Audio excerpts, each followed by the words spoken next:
Hello and welcome to Rough Cut Film Review. I've got a review of Dredd 3D. In terms of influences, I thought of Escape from New York and very obviously The Raid. I think that's really more due to bad timing rather than copying.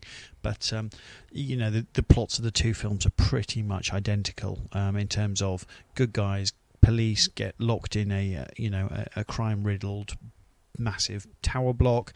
They have to fight their way out. There's a drug lab, and I'll avoid spoilers from there. But, it is a good, straightforward plot to set up lots of action.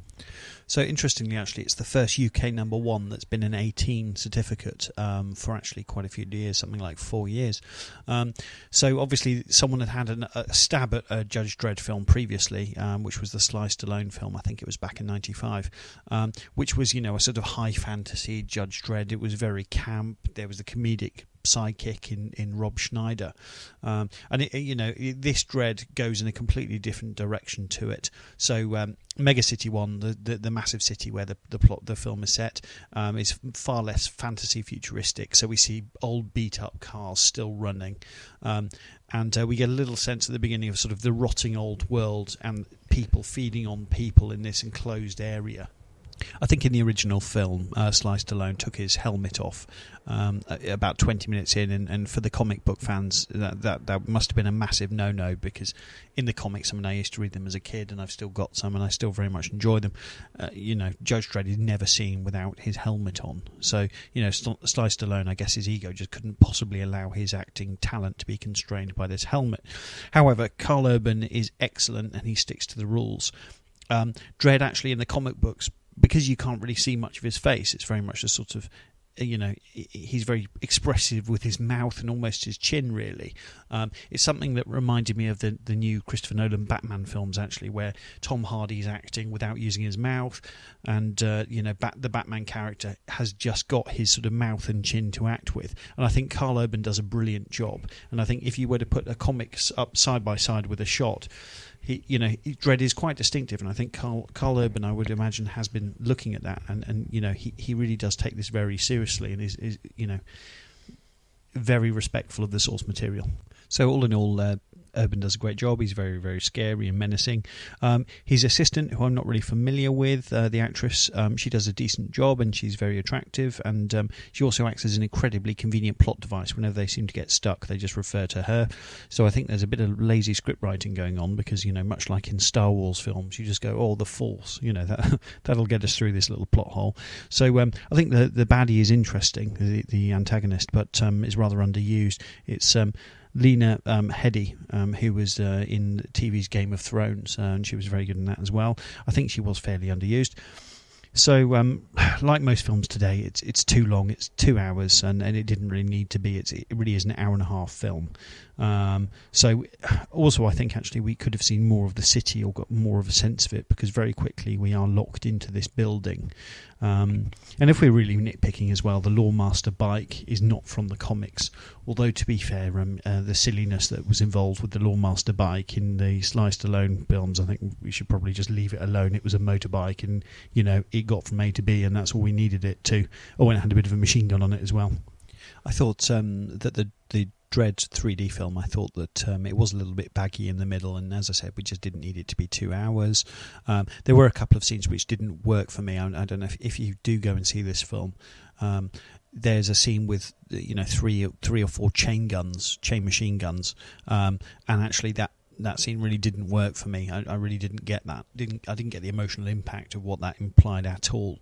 And as I've said, getting from A to B, getting Dredd and his assistant from A to B, it was occasionally problematic in terms of the plot. And even though Dredd's psychic is a psychic, which is, pretty much you can get away with anything with that, she's a psychic. It's like having a character who's a wizard. Oh, how do we get through that unlockable door? Or the wizard do it, But they very much suck the psychic teat dry, So they come up, and actually there was that one particular chain gun scene. I'm still not 100% sure how the good guys got out of that situation, because without giving away too many spoilers, 1 minute we think they're trapped, the next minute they're sort of running around again. So not entirely sure what happened there, but there we go. It wasn't the end of the world. I thought the film picked up again toward the end. One thing I thought the antagonist was missing, actually, was a sort of Bane / Mad Dog from the Raid, a real sort of badass baddie, for Dredd to go toe-to-toe to and really have a good old-fashioned punch-up with. So I thought we were lacking that one sort of tough boss, which would have been pretty exciting. But then the film was 2 hours anyway. So it did lose momentum, picked up again at the end. So going forward, I hope there's a sequel. I think by the look of it, it's probably made enough money to warrant a sequel. With the next sequel, I'd like to see a little bit more attention paid. I'd like to see more of Mega City 1. I think they've made an interesting place there for the little we saw of it.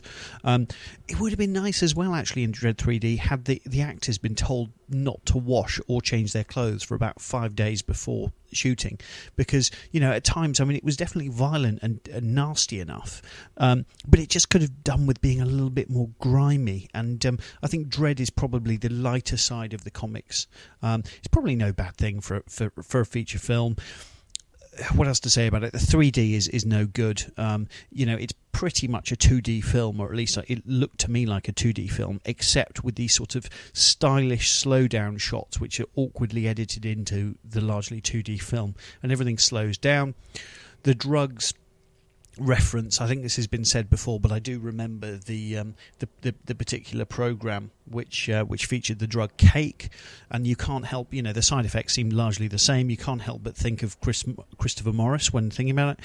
So at the beginning of the film, Dredd is sort of looking at things in pass or fail in terms of his new recruit, and at the beginning of the film, his new assistant, it turned out, had failed the final exam to become a judge by 3%, but they let her through anyway.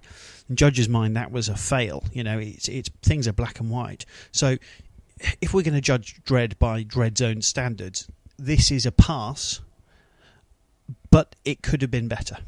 So perfectly acceptable fare. If they'd have paid a little bit more attention around the edges, it would have been better, and I think it really should have been better. And I think Dredd the character and Dredd the universe deserves a better film. I think they've got the right Dredd in Carl Urban, so I really hope they make a sequel. I'm looking forward to the sequel, and I'm really interested to see what they do with it, but needs work.